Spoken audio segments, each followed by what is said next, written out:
DCB മീഡിയയുടെ പുതിയൊരു വീഡിയോയിലേക്ക് സ്വാഗതം. ഇന്ന് മെയ് 19 ചൊവ്വ. ഇന്നും തുടർന്നു വരുന്ന ദിവസങ്ങളിലും നിങ്ങൾ അറിഞ്ഞിരിക്കേണ്ട പ്രധാനപ്പെട്ട വാർത്താ അപ്ഡേറ്റുകളാണ് ഷെയർ ചെയ്യുന്നത്.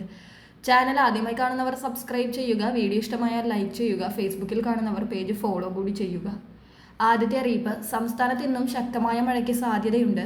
9 ജില്ലകളിലാണ് യെല്ലോ അലേർട്ട്. തിരുവനന്തപുരം, കൊല്ലം, പത്തനംതിട്ട, ആലപ്പുഴ, കോട്ടയം, ഇടുക്കി, എറണാകുളം, കണ്ണൂർ, കാസർഗോഡ് ജില്ലകളിലാണ് യെല്ലോ അലേർട്ട്. മഴയ്ക്കൊപ്പം കാറ്റിനും ഇടിമിന്നലിനും സാധ്യതയുണ്ടെന്നാണ് കാലാവസ്ഥാ വിഭാഗം മുന്നറിയിപ്പ് നൽകുന്നത്. തെക്കൻ വടക്കൻ ജില്ലകളിലാണ് മഴ ശക്തമാവുക. അടുത്ത അറിയിപ്പ്, OBC ഹയർ സെക്കൻഡറി വിഭാഗം വിദ്യാർത്ഥികൾക്കുള്ള കേന്ദ്രാവിഷ്കൃത പദ്ധതിയായ PMYASA SVI OBC EBC post matric സ്കോളർഷിപ്പിന് അപേക്ഷ നൽകിയ യോഗ്യരായ വിദ്യാർത്ഥികൾക്ക് അർഹമായ തുക അനുവദിച്ചിട്ടുണ്ട്. ബാങ്ക് അക്കൗണ്ട് ആധാറുമായി ബന്ധിപ്പിക്കാത്തത് മൂലം ആനുകൂല്യം ലഭിക്കാത്ത അർഹരായ വിദ്യാർത്ഥികൾ 20-നകം നടപടികൾ പൂർത്തിയാക്കണം. കൂടുതൽ വിവരങ്ങൾക്കായി www.egrants.kerala.gov.in വെബ്സൈറ്റ് സന്ദർശിക്കുക. അടുത്ത അറിയിപ്പ്, പ്രധാനമന്ത്രി ജീവൻ ജ്യോതി ബീമാ യോജന എന്ന കേന്ദ്ര സർക്കാർ ലൈഫ് ഇൻഷുറൻസ് പദ്ധതിയിൽ അംഗങ്ങളായിട്ടുള്ളവരുടെ അക്കൗണ്ടിൽ നിന്നും ഈ മാസം 436 രൂപ ഡെബിറ്റ് ചെയ്യപ്പെടുന്നതാണ്. ഇൻഷുറൻസ് പുതുക്കുന്നതിനായുള്ള തുക മെയ് മാസം 25-ാം തീയതിക്ക് ശേഷം, അതായത് മെയ് 26 മുതൽ 31 വരെയുള്ള തീയതികളിൽ അക്കൗണ്ടുകളിൽ നിന്ന് സ്വയമേ ഈടാക്കും. ഇതുമായി ബന്ധപ്പെട്ട അറിയിപ്പുകൾ ഉപഭോക്താക്കളുടെ രജിസ്റ്റർ ചെയ്ത ഫോൺ നമ്പറുകളിലും ഇമെയിലിലും SMS ആയി ലഭിക്കുന്നതാണ്. ഏത് വിധേനയുള്ള മരണങ്ങൾക്കും കുടുംബത്തിന് സാമ്പത്തിക സുരക്ഷിതത്വം ഉറപ്പാക്കുന്ന പദ്ധതിയാണിത്. പദ്ധതിയിൽ അംഗമായിട്ടുള്ള വ്യക്തി മരണപ്പെട്ടാൽ നോമിനിക്ക് 2 ലക്ഷം രൂപയുടെ ഇൻഷുറൻസ് പരിരക്ഷയാണ് ലഭിക്കുക.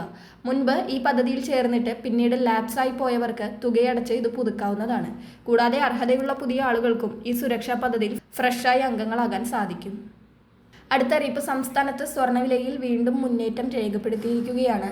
ഗ്രാമിന്റെ വില 75 രൂപ ഉയർന്ന് 14,375 രൂപയും പവൻ വില 600 രൂപ ഉയർന്ന് 1,15,000 രൂപയിലും എത്തി.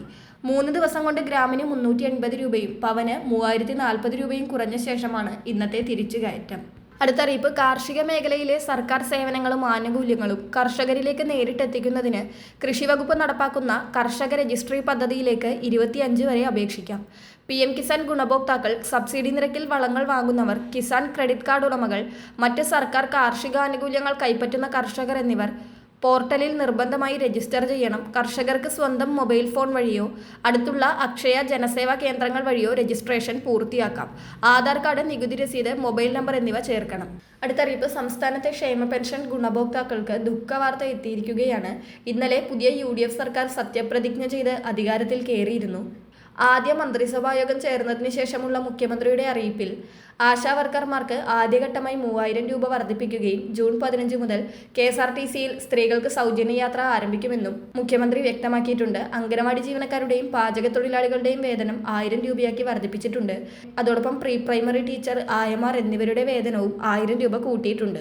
അതോടൊപ്പം വയോജനങ്ങൾക്കായി പ്രത്യേക വകുപ്പ് രൂപീകരിക്കുന്നതിലും തീരുമാനമായിട്ടുണ്ട്. എന്നാൽ തിരഞ്ഞെടുപ്പ് സമയത്ത് പെൻഷൻ 3,000 രൂപയാക്കി വർദ്ധിപ്പിക്കുമെന്നായിരുന്നു UDF പ്രഖ്യാപിച്ചിരുന്നതെങ്കിലും ആദ്യത്തെ മന്ത്രിസഭാ യോഗത്തിൽ ക്ഷേമ പെൻഷനുമായി ബന്ധപ്പെട്ട വർധന പ്രഖ്യാപിച്ചിട്ടില്ല. അടുത്ത ബുധനാഴ്ച മന്ത്രിസഭായോഗം നടക്കുമെന്നും മുഖ്യമന്ത്രി അറിയിച്ചിട്ടുണ്ട്. അതിനാൽ തന്നെ പെൻഷൻ വിതരണവുമായി ബന്ധപ്പെട്ട തീരുമാനം ആ യോഗത്തിൽ ചിലപ്പോൾ ഉണ്ടായേക്കാം. അതിനാൽ മെയ് മാസത്തിൽ 2,000 രൂപ തന്നെയായിരിക്കും പെൻഷൻ ഗുണഭോക്താക്കൾക്ക് ലഭിക്കുക. മെയ് 25 മുതൽ സാധാരണ രീതിയിൽ പെൻഷൻ വിതരണം നടക്കുമെന്നാണ് നിലവിൽ ലഭിക്കുന്ന അറിയിപ്പുകൾ. വളരെ പ്രധാനപ്പെട്ട ഈ വാർത്താ അപ്ഡേറ്റുകൾ മറ്റുള്ളവർക്ക് കൂടി ഷെയർ ചെയ്യുക.